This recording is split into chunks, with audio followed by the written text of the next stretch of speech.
I am a big Tolkien fan. I got the books. Actually, I only read Hobbit and Lord of the Rings, but I haven't finished Tales and Silmarillion that I still have to read. I have a t-shirt. I even have the movies. And I love them. But this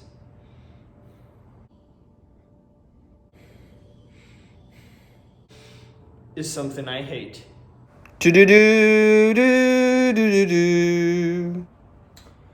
I'm going to say a lot of mean things about this movie, but I first need to give you context to why did this movie went so wrong. I'm saying this movie, but it actually is three movies, because just as Lord of the Rings, I feel like The Hobbit is just one story that is told in 3 movies. So I mean, it's one movie for me, and I will say this instead of them. Okay. Getting this out of the way, I'm going to tell the story of why The Hobbit went wrong. Then I'm going to shit on it. After Lord of the Rings, New Line and MGM wanted to make The Hobbit because Lord of the Rings made a lot of money and won a lot of Oscars. But Peter Jackson was like, no, I don't want to do it, and guys, you actually owe me a lot of money. And MGM was like, yeah, you kind of mean to us. So just produce this flick and we'll be fine with you, but I don't think you should direct again. So, Peter Jackson went after a new director and he found Guillermo del Toro, Oscar winner, but at that time he wasn't the big name he is now. He directed Pan's Labyrinth and Hellboy only. Del Toro was going to tell the Hobbit story in 2 movies. One that would tell the Hobbit story, the book, and the other would connect more to the Lord of the Rings films. And the second movie will be called There and Back Again. It's the name of Bilbo's book in Lord of the Rings.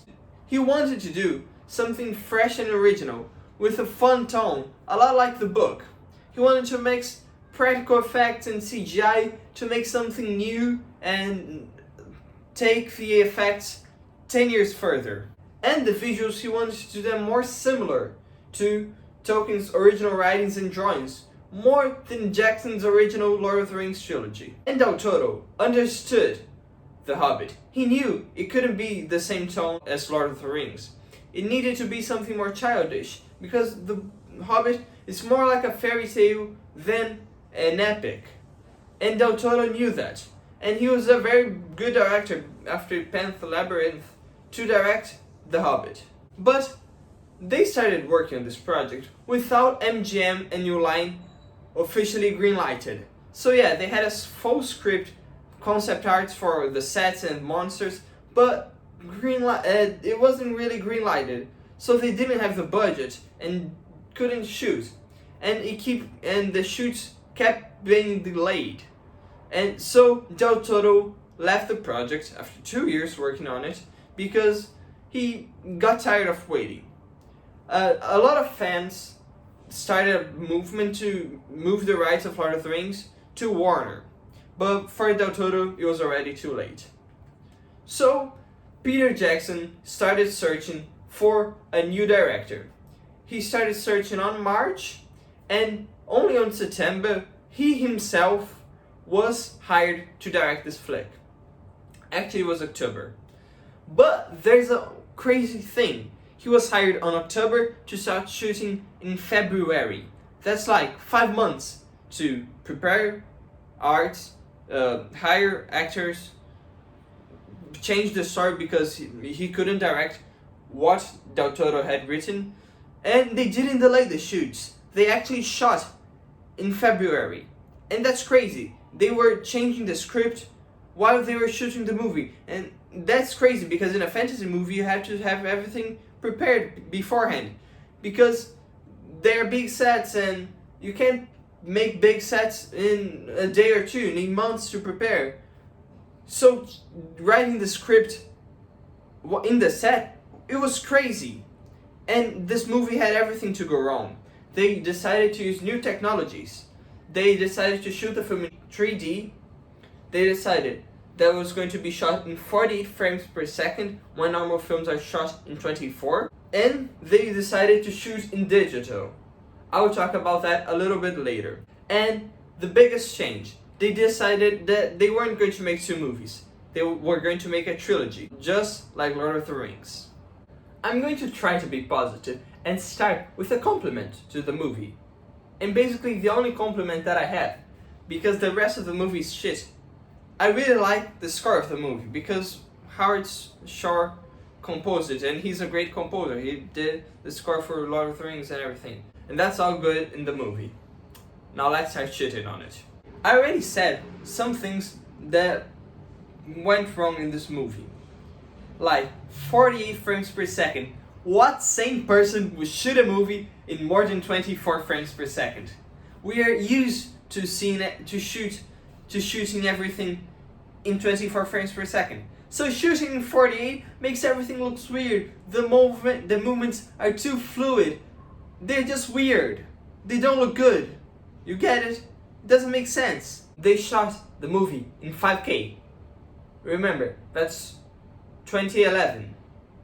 Nobody uses 4K. They should have shot it in 1080. And it would be perfect. They needed to shoot this movie on film. Lord of the Rings was shot on film and it was beautiful. And it adds a lot of mystic and to the fantasy themes. And they decided to shoot on digital, and it looks so weird. Everything looks too polished to be a fantasy film. Okay, I understand that shooting in film is way harder because you need bigger cameras, and editing with the whole post-production is way harder. But it would have been worth it because the movie would have looked so much better. Other thing, with they having to rewrite the script from every day and the sets couldn't be made, a lot of the things were made in CGI that looks awful. It's completely garbage. The sets look fake, the characters look fake, the movements look fake. It looks fake because they aren't trying to mix practical effects with CGI like Lord of the Rings. They decided to make everything CGI, and the visual artist had a short time to make everything look good. So everything kind of looks rushed and bad. Even though, visually speaking, the movie is awful, script-wise, the movie is even worse. Because, okay, they decided to make the same formula as they used in Lord of the Rings. They decided to make 3 films, 3 hours each. Lord of the Rings worked perfectly. It won 17 Oscars. But there's a small difference. Lord of the Rings are 3 books that together make around 1,200 pages. Hobbit is 1 book that is 300 pages. You see what's wrong here? Yeah.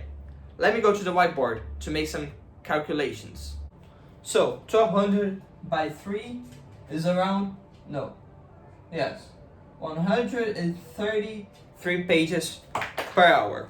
That's a great percentage. Being 133 pages per hour is very good. If you keep it around 100 pages per hour, you can adapt a movie very well.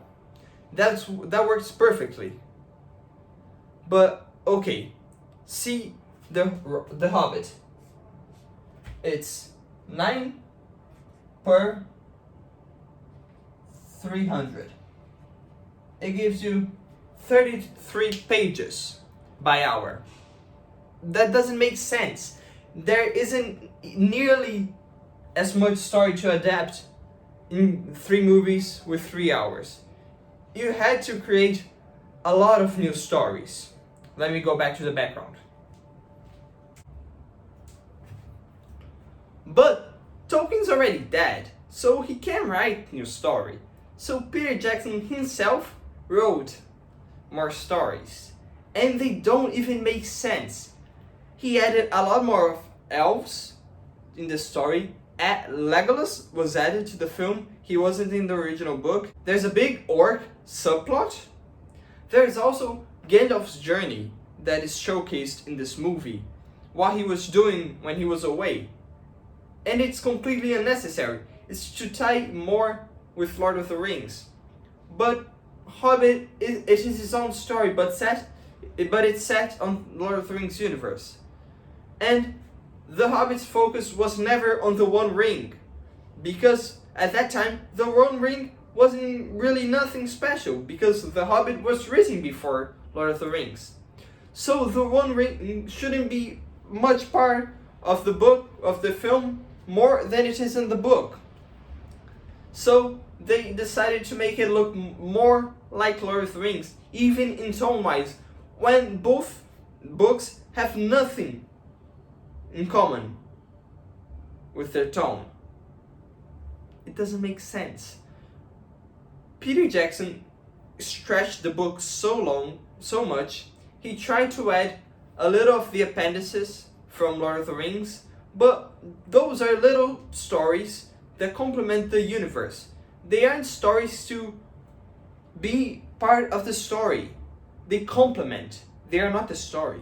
They could have used the extra time they had to develop more the dwarves, but they don't.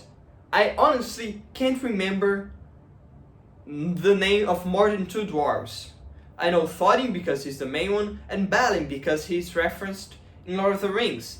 And he's more important in Lord of the Rings than he is in all of Hobbit. And all the other 11 dwarves are basically inexistent. They're there for comedic relief. The action scenes are really weird because it's just a CGI mess. And nothing works in this movie. And that's the video, guys. Thanks a lot for watching. Subscribe. This video was really fun to make. I had to do research and write a script. I'm not good at reading from the script, but it's good for me to have a general idea. So like this video, share with everyone you think might like it, and bye bye.